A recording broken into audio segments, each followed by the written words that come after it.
자, 창세기 강의 지금 이제 시작을 계속 하고 있습니다. 창세기 강의 좋습니까, 여러분? 네. 예, 뭐 다윗의 장막이나 이런 것보다는 쉽죠? 예, 창세기 강의 지금 하고 있는데 오늘 3장이에요. 3장 전체를 같이 여러분과 제가 교독하시겠습니다. 1절 제가 있습니다. 그런데 뱀은 여호와 하나님이 지으신 들짐승 중에 가장 간교하니라. 뱀이 여자에게 물어 이르되 하나님이 참으로 너희에게 동산 모든 나무의 열매를 먹지 말라 하시더냐.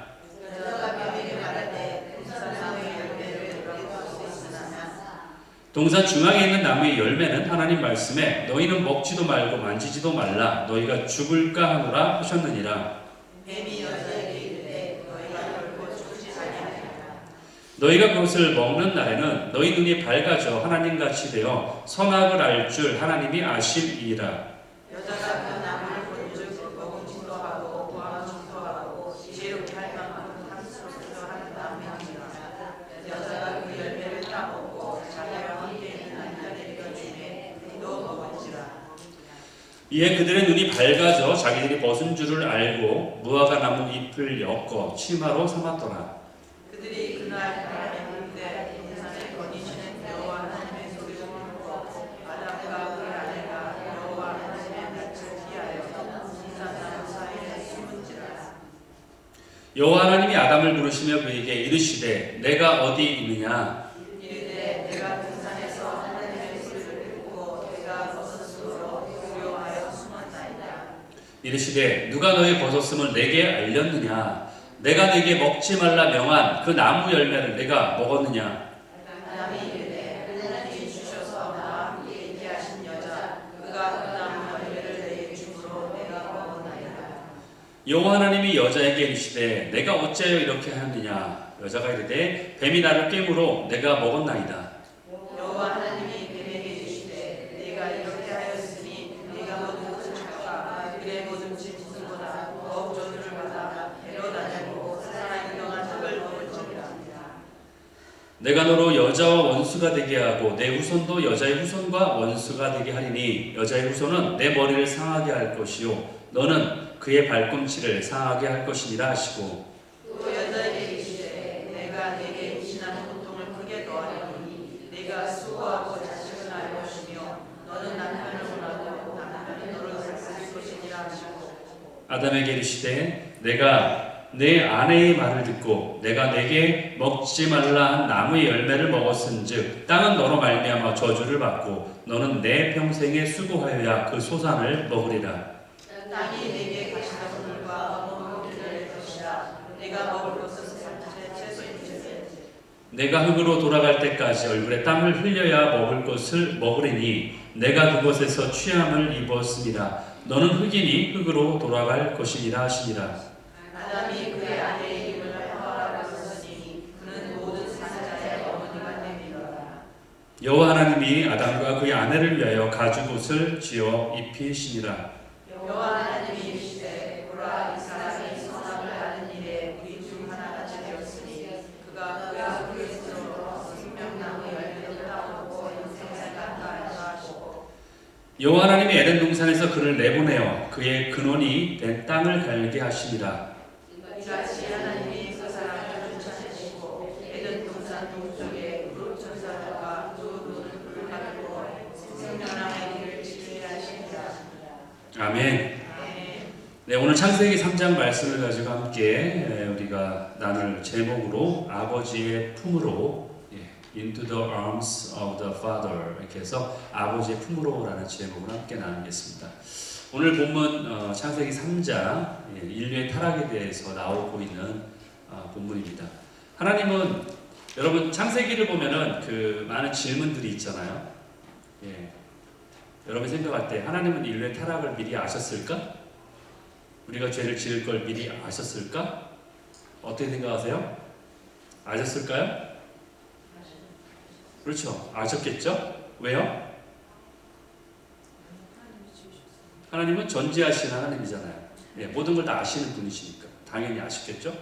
그러니까 여기에 또 질문이 생기게 되는 거죠. 인간이 죄를 지을 것을 미리 아셨다면 그럼 왜 완벽하게 인간을 만들지 않으셨지?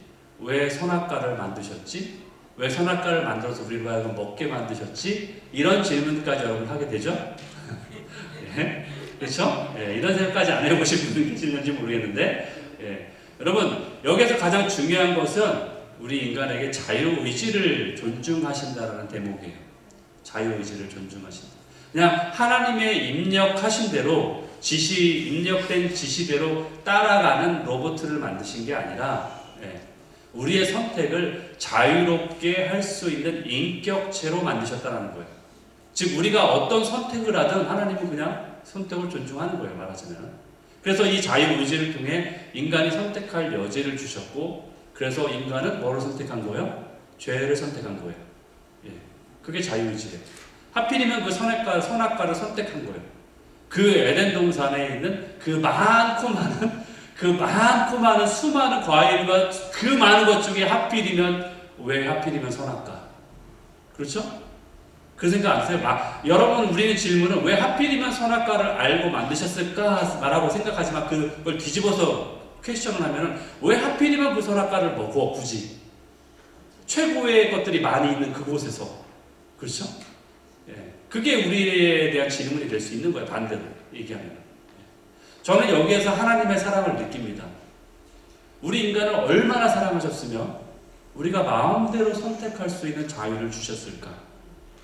얼마나 사랑하셨으면 그분이 그냥 흙으로 만드셨다는데, 흙과 같은 존재인데, 지난번에 제가 설교회 때 말씀드린 것처럼 그냥 지그시 손가락으로 눌러도, 예, 그분에게는 솔직히 마음의 양심의 가책 같은 거 느낄 필요도 없는 그러한 존재인데, 흙으로 만든 존재인데 우리에게 마음대로 선택할 수 있는 자유의지를 주셨을까?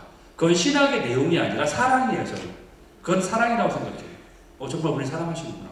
심지어는 죄악을 선택할 수 있는 자유까지 우리에게 허락하신 거예요. 하나님을 선택 안 하고 그 죄를 선택할 자유까지 우리에게 허용하셨다는 거예요. 그것이 정말 사랑이라고 저는 생각이 느껴져요.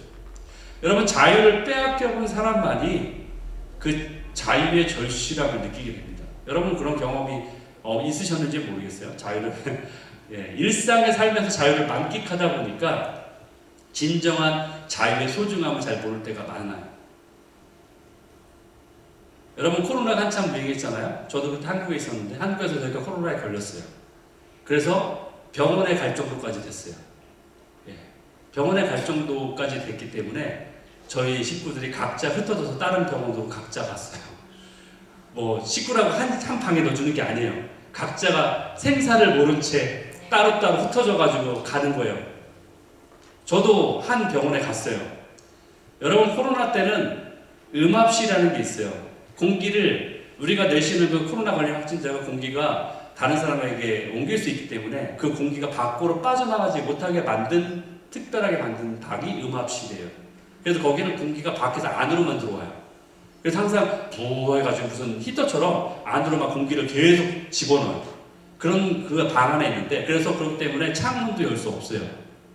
프레시한 에어를 내가 맡을 수 없어요. 창문도 못 열게 돼 있고 밖을 나갈 수도 없어요. 복도 나갈 수도 없어요. 문 밖을 나가면 안 돼요. 그냥 그 안에 갇혀 있는 거예요. 그게 음압실이에요. 그 안에서 4-5명이 누워 있는데 거기 갇혀 있는 거예요. 그렇게 11일 넘게 갇혀 있어요. 코로나 치료제가 정확히 나오지 않았어요. 지금도 나오긴 하지만 그게 정확히 그 코로나만을 치료하는 치료제라고 말은 하지만 믿을 만한 건 아니에요, 사실은. 그래서 그 당시에도 독한 스테로이드제를 맞고요. 또 항생제도 맞고요. 또 항바이러스제라는 게 있는데 렘데시비르라는 걸 저에게 투여를 했어요. 그래서 그거를 한 7차에 걸쳐서 투여를 하는 그 과정을 겪어야 돼요. 그러니까 정신이 항상 몽롱한 상태에서, 독한 약이 들어가기 때문에 정신이 항상 몽롱한 상태에서 10일이 넘게 그 안에 갇혀있다고 생각했어요. 나오고 싶어 죽을 지경이었어요. 진짜로 힘들었어요. 제가 그 안에 있는데 너무나 힘드니까 기도도 안 나와요. 예. 그때 제가 깨달은 게 있어요. 제 삶 가운데 누리는 자유가 얼마나 소중한가. 그래서 여러분, 자유 때문에 우리가 전쟁도 벌이잖아요. 시빌 워가 뭐예요? 그렇죠? 노예 해방지 그 전쟁이잖아요.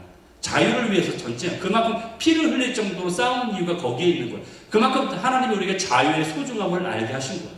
그만큼 우리를 사랑하신 거예요. 자유를 주신 거는 우리를 사랑하셨다는 얘기예요.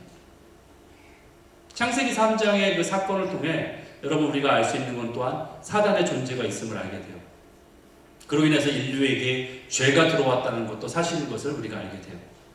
아담과 하와가 하나님 아버지를 오해하지 않았다면, 그리고 더 풍성히 하나님 아버지를 알았다면 얼마나 좋았을까? 저는 그렇게 생각을 해봐요. 하나님 아버지를 오해했기 때문에 죄를 범한 거예요, 사실. 네. 여러분 갓난아기 있죠? 아기들이 태어난 갓난아기들은 자기 부모에 대한 이해력이 굉장히 단순해요. 그 갓난아이는 부모를 어떻게 쳐다보고 생각할까요? 자기에게 먹을 걸 주는 사람, 그렇죠? 네. 자기를 챙겨주는 사람, 네. 그만큼만 알지 그 이상의 가치는 알 수가 없어요.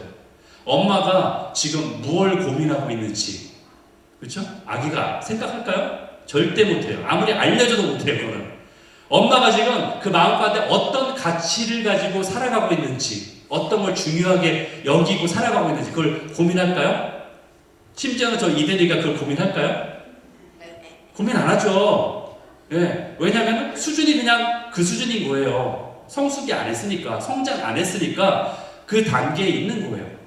하나님을 알아갈수록 그분을 더 아는 만큼만 우리는 그분을 따라갈 수 있는 거예요. 그래서 우리가 그분을 이해하지 못하면 거기까지만 따라가고 내가 잘 따라가고 있다고 착각하는 거예요, 그냥. 그러나 우리는 그 정도 수준의 주님을 따라가고 있는 것 뿐이에요. 여러분, 그런데 또 생각해보면요, 우리가 하나님을 다 알 때만 하나님을 따라갈 수 있나요? 아니죠. 모르고도 따라가요. 그게 옳다고 생각하니까 어떤 때는 모르지만 그냥 따라가는 거예요. 어떤 때는 이해가 되지 않아도 따라가는 거예요. 항상 내가 이해가 되어야지만 따라갑니다라고 고백한다면 이 세상 믿을 사람 없어요. 이해가 안 되지만 따라가는 거예요. 그런데 그런 이해의 깊이가 점점 많아질수록 하나님을 더 알게 되는 거고, 더 우리의 신앙이 깊다고 말할 수 있는 거죠. 그렇죠? 그렇기 때문에 아담과 하와가 만약 그 당시에 하나님을 더 알았다면 더 순종적인 삶을 살지 않았을까, 이런 생각을 하게 되는 거예요. 죄를 선택하지 않고. 우리도 하나님에 관한 것을 알아가는 부분에 어떤 제한성이 있다는 걸 우리는 인지해야 돼요. 우리가 그것을 그냥 인정해야 된다는 거예요. 하나님을 알아가는데 제한성이 있다, 우리에게는. 이것은 인류의 역사에 있어서도 마찬가지예요. 과거에 있었던 역사에 대해서 우리가 잘 모르는 부분이 있는 것이 사실이에요. 그런데 그렇다고 해서 우리가 그 역사의 현장 가운데 있으면 내가 그것을 실체를 아느냐? 그것도 아니에요. 그 역사에 옛날 과거였으니까 내가 그 역사를 잘 모르는 것 같아. 그럼 내가 타임머신 타고서 그 시대를 가면은 그 역사의 실체를 내가 정확히 알 수 있느냐? 그것도 아니라는 거예요. 여러분, 2008년에 제가 한 예를 들게요. 한국에서는 광우병 사태 때문에 논란으로 전 국민이 촛불 시위를 벌이는 일이 있었어요. 여러분 다 아시죠? 미국에 그때, 저도 미국에 있었는데 미국에 계셔서 다 아실 테고, 한국에 있으면 더 잘 아실 텐데, 당시의 여론과 미디어와 선동으로 그것이 사실인 것처럼 그렇게 보도를 하기 시작했어요. 그래서 모두가 다 그 진짜인 것처럼 생각해서 시민들이 촛불을 들고 막 밖으로 나온 거예요. 심지어는 아이 유모차 끌고서 주부까지 나오고 어린아이까지 끌고 나오고. 그런데 그것이 사실이 아니었어요. 그 당시에 언론에, 그냥 얘기하면 M으로 시작하는 BC, 그 방송에서, 언론에 광우병에 걸린 소의 도축 장면을 이렇게 영상을 내보냈어요. 근데 사실 그 장면이 뭔지 아세요? 그 광우병에 걸렸다는 그 소가 사실은 광우병에 걸린 게 아니라 다른 질병에 걸린 그 소의 도축 장면을 찍은 거예요. 그걸 가지고 광우병에 걸린 소다라고 하면서 그걸 내보낸 거예요. 그리고 웃긴 게 뭐냐면 그 영상에 어디서 찍었다라는 게 나오잖아요. 거기 밑에. 거기 보니까 친호회에 써 있는 거예요. 제가 다이아몬드바에 살았었는데 바로 옆 동네였어요. 제 바로 옆에. 거기에 있는 목장 제가 알고 있어요. 거기에서 찍은 사진을 보여주면서 이게 광우병에 걸린 사진이다. 제가 그때 그 뉴스를, 미국 다이아몬드바에 살면서 그 뉴스를 보면서 얼마나 웃었는지 몰라요. 어떻게 사람들이 저게 넘어가지? 그 당시에. 어떻게 저게 진짜인 줄 알겠지? 광우병 걸렸으면 나는 수십 번도 더 걸렸겠다. 그 소를 먹고 있는데 내가. 그런 일들이 벌어지고 있다는 거예요. 우리가 역사의 한 현장을 지난다고 할지라도 그 상황이 진짜인지 진위 여부를 알 수 없다는 거예요. 그게 우리의 한계성이에요. 시간이 한참 뒤에 지난 후에도 어떤 역사에 대해서 해석하고 재평가가 이루어질 때도 그것을 우리는 확신할 수 없어요. 그것이 정말 맞는지 아닌지 그 근거를 확신할 수 없다는 거예요. 하물며 하나님에 대한 이야기잖아요. 그렇죠? 성경은. 그렇죠? 하물며 우리의 사고나 우리의 혼의 세계, 영의 세계가 아니라 혼의 세계에서 이해할 수 없는 선을 넘어서는 beyond 그 이상을 넘어서는 것들에 대해서는 더할 나위 없이 우리는 알 수 없어요. 단지 성령님이 우리를 도와주셔야지만 그게 가능하다는 거예요. 영의 세계는. 그래서 고린도전서 2장 9절 10절에 그래서 이렇게 나와 있어요. 기록된 바, 뭐라고 기록되어 있냐? 하나님이 자기를 사랑하는 자들을 위하여 예비하신 것은 눈으로 봐도 보지 못하고 귀로 들어도 듣지 못하고 사람의 마음으로 생각하여도 생각할 수 없다. 왜냐? 성령님이 이것을 우리에게 알려줄 수 있기 때문에 그 성령님을 통해서만이 하나님의 깊은 것을 통달하시는 그분을 통해서만이 우리가 알 수 있기 때문이다. 이렇게 얘기하는 거예요. 영의 세계에 대한 부분들, 깊은 진리를 알기에는 우리에게 한계성이 있다는 걸 분명히 말하는데, 그러나 그 한계성 때문에 너희들이 좌절하라는 것이 아니라 성령님을 따라가면, 성령 안에 살면 알 수 있다. 이 여지를 우리에게 알려주신다는 거예요. 만약에 우리가 세상의 지식을 가지고 하나님을 이해할 수 있다면 니고데모가 예수님을 찾아왔을 때에 그가 바로 예수님이 하신 말씀을 곧바로 알아들었을 거예요. 그러나 니고데모는 그렇지 못했어요. 여러분, 니고데모가 누구예요? 학식이 뛰어난 자예요. 명문 가문이에요. 그는 사내들인의 한 일원이었어요. 그처럼 많이 성경을 배우고 외우고 달달 외우는 바리새인이고 그런 자가 예수님의 말씀을 못 알아차리는 거예요. 도대체 뭔 말하는 거야? 바람이 부는데 어디서 와서 불며, 그 어떤 영적인 세계를 이야기하는데 알아듣지 못하는 거예요. 이것은 하나님에 대한 지식이 없어서가 아니에요. 그것을 이해하지 못하는 수준이라는 거예요. 영의 세계는 경험에 의한 것이기 때문에 경험한 자만이 아는 거예요. 성령님의 도움 없이는 우리가 결코 가질 수 없는 것이기 때문에 그래요. 그동안 우리가 많이 속아온 게 그거예요. 지식으로 많이 배우면 내가 하나님 나라를 알 수 있다. 그래서 우리는 성경 공부만 많이 하면 성경 공부가 나쁘다는 얘기가 절대 아니에요. 우리도 하고 있잖아요. 성경 공부가 나쁘다는 게 아니라 그것만 하면, 말하자면 지식을 쌓으면, 세상 지식처럼 나 안에 쌓기만 하면, 책을 많이 읽으면 내가 하나님 나라를 알 수 있다라고 착각하고 있는 거예요. 우리 안에 있는 하나님의 나라에 대한 어떤 이해는요, 지극히 제한적이에요. 작은 부분들을 아는 거예요. 우리가 아는 거는. 이것이 쌓이면서 영적인 세계에 대한 우리의 인식과 우리의 이해가 점점 자라날 때에 아는 거예요. 자라날 때 아는 거예요. 그것은 그냥 우리의 눈을 감고서 듣기만 하는 것에 불과한 거예요. 이것은 마치 소경이 코끼리를 만지면서 코끼리의 그 코를 만지면서 코끼리는 원통처럼 길쭉하게 생겼어 라고 말하는 거하고 똑같은 거예요. 고린도전서 13장 12절에 이런 말씀이 있죠. 우리가 이제는 거울을 보는 것처럼 희미하나, 요즘 거울은 선명하지만 옛날 거울은 희미했어요. 거울을 보는 것처럼 희미하나 그때가 되면, 그때에는 얼굴과 얼굴을 맞대고 보는 것 같을 것이다. 내가 지금은 부분적으로 피스를 알고 있지만, 한 파트를 알지만 전체가 아니지만 그때가 되면 내가 주를 아는 것 같이 그를 온전히 알게 될 것이다. 그것을 우리에게 말하고 있어요. 지금의 제한성을 말하고 있는 거예요. 욥기 42장에 봐도 이런 말씀이 있잖아요. 내가 주께 그동안 귀로만 들었는데 이제는 내가 주님을 직접 주를 봅니다. 그만큼 주님을 대면했다는 거예요. 인카운트 했다는 거예요. 만났다는 거예요. 성령 체험을 했다는 거예요. 말하자면 성령님을 따라 살아갈 때 하나님이 어떤 분인지를 발견하게 되는 거예요. 이것이 우리에게 필요하다는 거죠. 누가복음 1장 34절에 보니까 이때가 무슨 컨텍스트냐면은 이 문맥이 바로 천사가 마리아에게 와가지고 너에게 아들이 있을 거다, 그렇죠? 예수님의 탄생에 대해서 예고하는 그런 장면이잖아요. 그러니까 마리아가 뭐라고 얘기해요? 나는 남자를 알지 못한다. 아니 바보야? 남자가 누군지 왜 몰라? 저건 남자고 너는 여자잖아. 여러분 그 뜻이에요? 여기서 나는 남자를 알지 못한다. 이 알지 못한다, 안다라는 표현은요, 정말로 그거에 대한 실체를 안다라는 얘기예요. 남자와 관계하지 않았다 그 얘기를 하고 있는 거예요. 우리에게는 하나님을 아는 기록된 말씀에 객관화된 지식도 필요하긴 합니다. 그 지식도 필요하긴 해요. 그게 완전히 필요 없다는 얘기가 절대 아니에요. 그러나 이 지식이 실제화가 되려면, 나의 신앙 안에 실제화되려면 주님, 우리 안에 성령님을 따라 살아온 그러한 실체가 있어야 된다는 거예요. 그런 경험이 있을 때에 그 지식이 진짜 나의 DNA가 되고 나의 실제가 되는 거예요. 나의 믿음이 되는 거예요. 내 안에 하나님의 나라가 경험되는 거예요. 그것이 바로.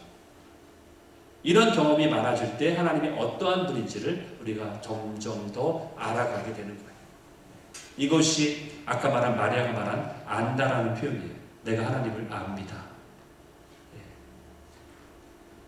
오늘날 많은 사람들이 주님을 압니다, 주님을 믿습니다라고 표현하지만 이 표현의 뜻은 이런 뜻이에요.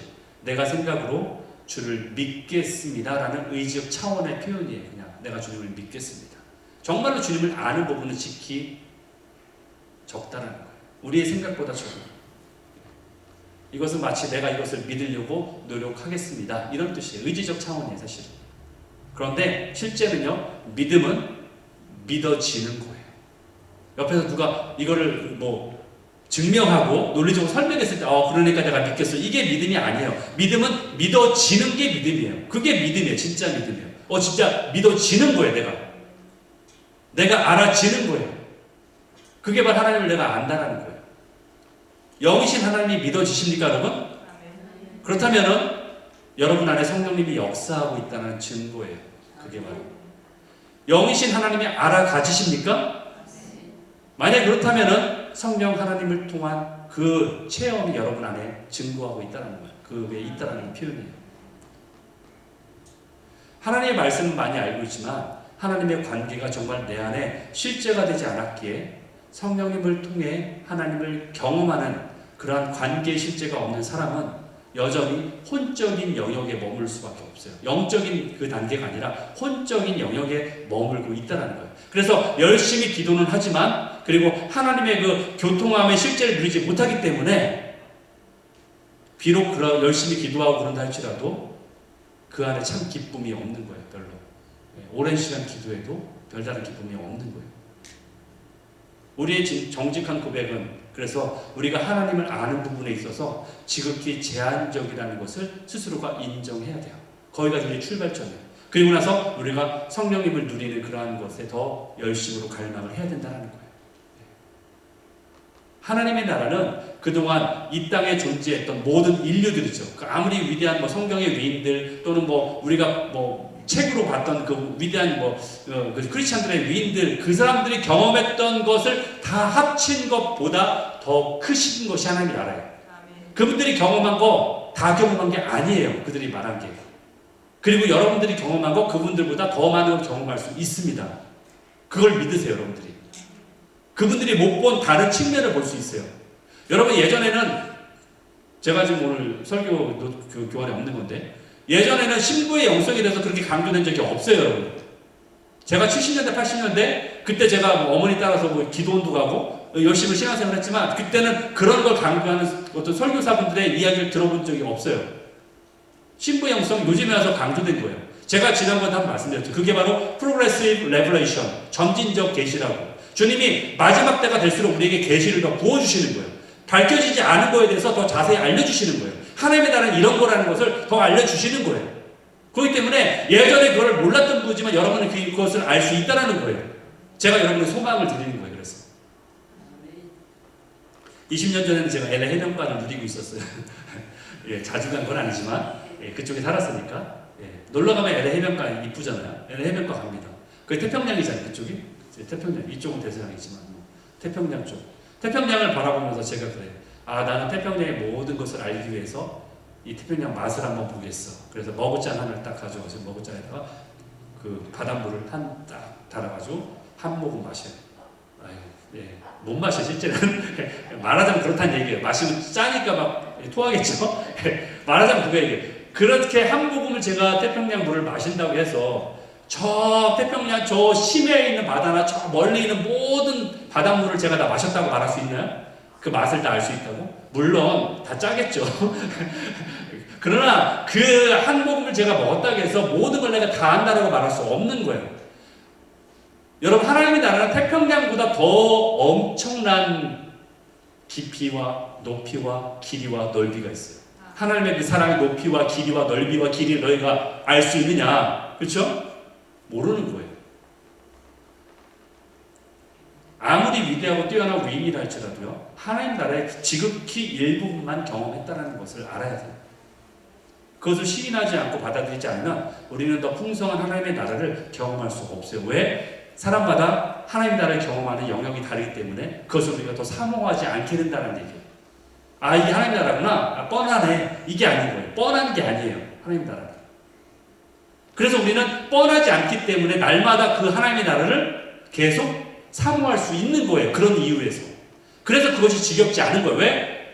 볼 때마다 하나님의 나라가 이런 모습이었어? 놀라는 거예요. 볼 때마다 하나님이 이런 분이셨어? 놀라는 거예요. 그러니까 그 보좌 주위에 있는 내생물과 그 24 장로들이 면류관을 들면서 왜 자꾸 놀라면서 맨날 밤낮 쉬지 않고 그렇게 경배할 수 있어요?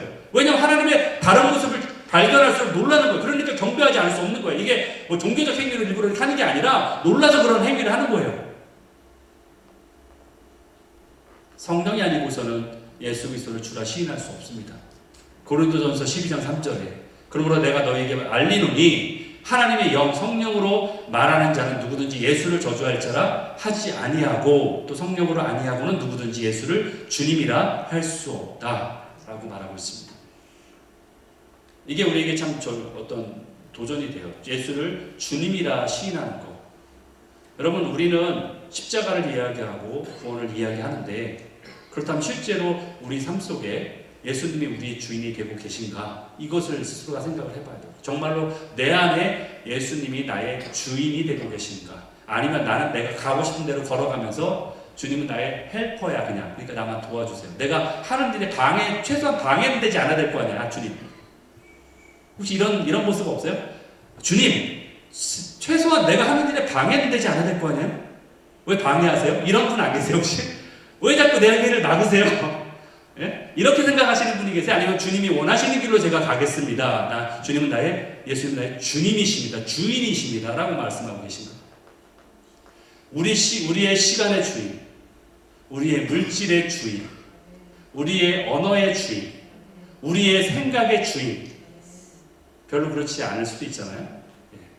우리가 성령님을 살아가는 만큼만, 그리고 그분이 내 안에 경험되는 만큼만 그분이 나의 인생의 주인이 되세요. 내가 주님께 드려진 만큼만이 주님이 나의 주인 행세를 하고 계시는 거예요. 그렇지 않은 나머지 영역에서는 주인이 아니세요, 결단코. 그러니까 주님이 그러시잖아요. 네가 나를 맨날 주님이라고 했는데 난 널 도저히 알지 못한다. 왜? 말로만 주님 했으니까. 주인도 아니면서 왜 주인이라고 했어, 나를. 예. 그 얘기죠. 창세기 3장은 인류 최초의 죄를 밝히고 있죠. 예. 죄는 하나님의 뜻을 구하지 않는 게 죄예요. 그리고 하나님의 뜻을 알기까지 머무르지 않는 것이 죄예요. 그리고 그 뜻을 알아도 따라가지 않는 게 죄예요. 옳고 그름을 가지고 우리의 판단을 가지고 하나님의 생각을 판단하는 것, 그게 죄예요. 그게 선악과를 먹은 행위예요.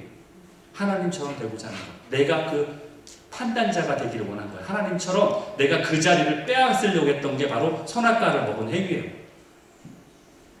하나님의 사랑은 세상의 옳고 그름을 넘어서는 거예요. 에덴 동산의 선악과 이야기는요, 옳고 그름에 대한 이야기가 아니라 우리를 사랑하신 사랑에 대한 이야기예요. 우리의 가치 판단보다 더 위에 있는 것이 그분의 사랑이고 구원이에요. 이 말씀들은 여러분 지금 당장 이해가 안 될 수 있어요. 그러나 묵상하시면 돼요. 예, 당장 이해가 안 되셔도 저는 여러분 표정 보면 알아야죠. 여러분이 이해가 되시는지. 예. 사랑과 구원을 우리의 이성과 이론으로만 설명할 수는 있겠지만 그러나 그것은 실존이 아닙니다. 그것을 우리 이론으로 설명하는 자체가 사랑의 실존은 아니에요. 하나님이 사랑으로 모든 걸 덮으신다는 것을 어떻게 여러분이 설명할 수 있겠어요? 하나님이 우리의 죄를 기억조차 하지 않는다는 것을 어떻게 여러분이 논리적으로 설명할 수 있겠어요? 그것은 그 차원을 넘어선다는 거예요. 여러분, 자녀들이 자랄 때 잘못한 것을 내가 막 안 갚음하려고 마음에 꼬고 있는 부모는 없죠. 그렇죠? 네. 달란트 비유에서 한 달란트 받은 사람이 바로 그처럼 주인을 오해했던 거예요. 마태복음 25장 24절에 보니까 이렇게 나왔잖아요. 주님, 당신은 굳은 사람이라서, 이게 이유예요, 이유. 자기가 그렇게 행동을 한 그런 이유예요. 왜 그렇게 행동했는지 이유를 말하고 있는 거예요. 당신은 마음이 굳은 사람이라서, 이거 영어로는 hard man이라고 됐어요. 딱딱한 사람. 이게 무슨 얘기냐? 지독하고 고약한 사람이라는 얘기예요. 피도 눈물도 없는 구두사란 얘기예요. 왜? 그걸 어떻게 할 수 있느냐? 그 다음 표현 나오잖아요. 당신은 거저 먹으려고 하는 사람이군요. 이 얘기예요. 무리시켜가지고 본인이 일도 안 하고 쉽지 않은 데서 거두려고 하고 해치지 않는 데서 모으려고 하는 그런 사람이 당신이에요. 구두쇠예요. 피도 눈물도 없는 딱딱한 사람이에요. 고약한 사람이군요. 이렇게 얘기하는 거예요. 그래서 나는 그게 싫어가지고 내 판단에 의해서 나는 그냥 묻어놓은 거예요. 한 달란트. 이 얘기하고 있는 거예요. 오해하고 있는 거죠. 주인이 어떠한 주인인지 지금 오해해도 단단히 오해하고 있는 거예요. 마치 우리가 주님을 생각할 때 주님은 이런 분이야라고 우리가 생각하면서 주님을 오해하는 거예요. 그렇기 때문에 선악과를 먹은 거예요. 그걸 그렇게 생각하고 있는 거를 사단이 부추긴 거예요. 야, 네가 하나님 참 되니까 그걸 싫어서 그러는 거야. 봐. 그걸 부추긴 거예요. 그래, 맞아. 그런 분이야. 하나님이 그런 분이니까 나를 못 먹게 했지. 근데 난 그걸 어겨야지, 먹어야지. 딱 먹은 거예요. 그래서 사단은 계속해서 우리에게 속임을 행하고 있어요. 구속받지 말고 살아라. 하나님이 너를 자꾸 구속하려는 거야. 그러니까 너희는 이게 구속되지 말고 자유롭게 살아. 하나님과 같아져 있는데 너 이거 못하게 하려고 일부러 그러는 거야. 우리 계속 이렇게 속삭이면서 계속 부추기고 있어요. 여러분, 하나님의 말씀은 우리의 옳고 그름의 판단에 의해서 따지어서 받아들이는 게 아니에요. 왜? 하나님의 말씀은 진리니까 받아들이는 거지, 그것을 우리의 옳고 그름의 판단에 의해서 그분을 측정한다면 그건 그냥 학문이에요. 학문. 옳고 그름을 때에서 내가 그걸 이거는 옳으니까 내가 이걸 받아들이겠어. 내가 배워야 되겠어. 이건 학문이죠. 그러나 그분은 그 위에 비욘드예요. 그러니까 우리는 그냥 그분을 받아들여야 돼. 왜? 그건 진리니까. 이건 타협이 없는 거예요. 그래서 어떤 면에서는 지금도 많은 사람들이 선악과를 계속해서 따먹고 있어요. 최초의 인류만 따먹은 게 아니에요. 지금도 선악과를 따먹고 있어요. 사람들이 옳고 그름에 대한 아버지의 생각을 우리 스스로가 판단하고 있다는 거예요. 내 스스로가 판단자가 돼서 그걸 판단하고 있어요. 우리는 여전히 죄의 본성 가운데 있어서 우리의 행하고 있는 옳고 그름을 판단하는 우리의 모습을 볼 수 있다는 거예요. 창세기 2장 25절에 보니까 두 사람이 아담과 아내가 벌거벗었지만 그들이 부끄러워하지 않았다라고 나와 있어요. 분명히 부끄러워하지 않았어요. 근데 오늘 본문 3장에 보니까 이제 선악과를 먹은 후에 그들이 자신들이 벗은 줄 알고 3장 7절 11절 다음 자신들이 벗은 줄 알았다고 했죠. 그리고 10절에 보니까 내가 벗었으므로 두려워 숨었습니다 라고 주님께 말해요. 하나님께 얘기해요. 그러니까 11절에 하나님이 그러죠. 누가 너의 벗은 것을 너에게 알려줬냐 물어봐요. 하나님 앞에서 그들은 전혀 수치를 느끼지 않았어요. 그전에는 부끄러움이 없었어요. 왜냐하면 그분이 우리 하나님 창조주시고 아버지이기 때문에 내가 그분께 가릴 게 없어요. 사실은 숨길 게 없다라는 거예요. 굳이 수치스러울 것도 없어요. 그렇기 때문에. 그래서 가려야 할 그 어떤 것도 없어요. 그런데 선악과를 따먹고 나니까 갑자기 수치와 부끄러움이 내 안에 엄습한 거예요. 그게 뭐예요? 정죄감이에요. 정죄감. 죄를 저질렀을 때 찾아오는 정죄감이에요. 죄는 사단이죠. 그렇죠? 사단은 우리를 정죄하는 자, 고소하는 자예요. 사단이 이들을 정죄하며 수치를 안겨주었다라는 거예요. 수치는 바로 사단이 주는 거예요. 하나님을 믿는 자에게 수치가 없어요. 하나님은 우리를 수치를 통해서 우리를 깨우려고 그러지도 않아요. 혹시 여러분들이 자녀를 양육하실 때 혹시 수치감을 줘서 자녀를 좀 이렇게 교정시켜 보려고 했던 시도를 하신 분이 계시다면 그건 부모의 연약함이죠.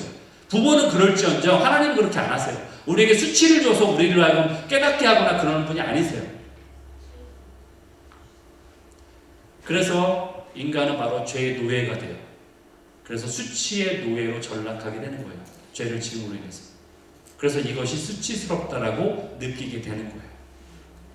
여러분, 사람들이 죄를 왜 짓나요? 거기에 자유가 있다고 생각하는 거예요. 내가 이 자유를 통해서 자유를 만끽하기 위해서 죄를 짓는 거예요. 이 자유를 만끽하기 위해서 죄를 짓지만 오히려 그 죄로 인해서 죄의 노예가 된다는 것을 나중에 뒤늦게 깨닫게 되는 거죠. 결국 내가 행하는 자유는요, 죄를 행하는 그 순간까지만 유효해요. 그때까지만 자유예요. 그러나 그 뒤로부터는 자유가 없어요. 그러나 하나님의 자유는 어때요? 영원하다는 거예요. 하나님의 자유는 영원한 거예요.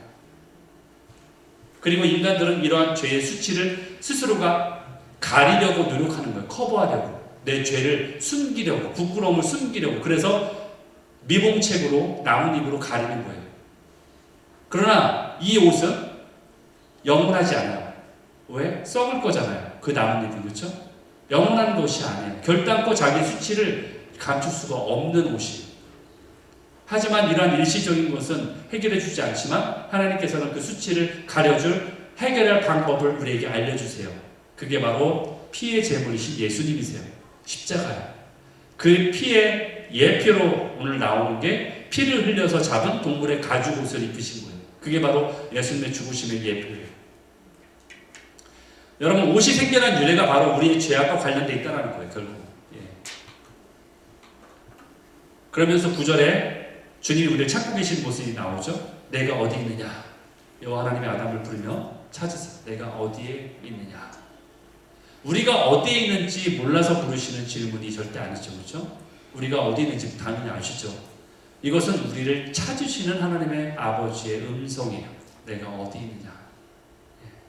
이것이 바로 수가성 여인에게 찾아오신 예수님의 모습이고 이것이 바로 삭개오에게 찾아오신 예수님의 모습이에요. 내가 어디 있느냐? 잃어버린 한 마리 양을 찾아 나서는 목자의 심정이 바로 이러한 심정이에요. 아버지의 심정이에요. 내가 어디 있느냐? 그 아버지가 오늘도 우리를 기다리고 계세요. 여러분, 탕자의 비유는요, 성경에 나온 탕자의 비유는 가출 비행 청소년을 위해 지어진 스토리가 아니에요. 그 탕자의 비유를 보면서 나는 집을 안 나갔으니까 가출 비행 청소년을 위해 지어진 스토리가 아닙니다. 그 얘기는. 또는 불신자가 믿음의 자리로 나아오는 것만 해당하는 이야기도 아니에요. 그 이야기는 창세 때 죄를 짓고 아버지를 떠난 온 인류를 향한 아버지의 이야기예요. 사랑의 이야기예요. 우리를 향한 이야기예요. 내가 어디 있느냐? 나에게로 와라. 그분의 사랑의 이야기예요. 지금도 우리를 기다리고 계세요. 아버지는.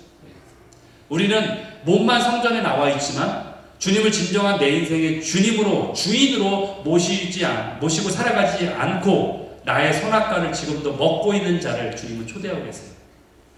지금도 나는 저 아담이 아니니까 선악과를 안 먹었어라고 아주 자신 있어 하시는 우리 스스로가 선악과를 현재 먹고 있다는 거예요. 그 우리를 향한 메시지예요. 이 말씀이. 그래서 아담만 네가 죄졌으니까 네가 책임져, 이게 아니라 그 모습이 우리에게 있다는 거예요. 왜? 죄의 본성이 우리에게 유전되어 있기 때문에 그래요. 여러분, 한 사람 한 사람을 주님은 기다리고 계세요. 그래서 이제 아버지 집으로 돌아갈 날이 이제 얼마 남지 않았죠. 그렇죠? 아버지 앞으로 갈 날이 이제 얼마 남지 않았습니다. 이거는 연세 드신 분들에게만 해당되는 얘기가 아니에요. 인류 전체를 통해서 이제 주님 앞에 갈 날이 얼마 남지 않았다는 얘기예요. 아버지 그분이 문 밖에 서서 우리를 기다리고 계세요. 그래서 그분을 오해하면 안 된다는 거예요.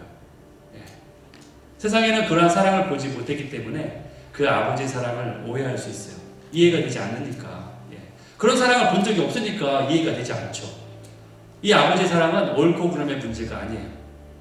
집으로 돌아간 탕자는 그 아버지의 사랑을 계산하고 있어요. 그래서 이렇게 이야기하는 거예요. 누가복음 15장 18절 19절에 보니까 여전히 자기는 아버지 사랑을 아직 아버지를 만나지 못했기 때문에 의심하고 있는 거예요. 아버지가 나를 받아주지 않을 것 같아. 그러니까 가서 그냥 나를 아들이라 안 해도 돼요. 나는 그냥 죄를 졌으니까 나는 그거 계산해 보니까 그 죄가 너무 커가지고 아버지 아들의 그 조건에는 맞지 않는 것 같아.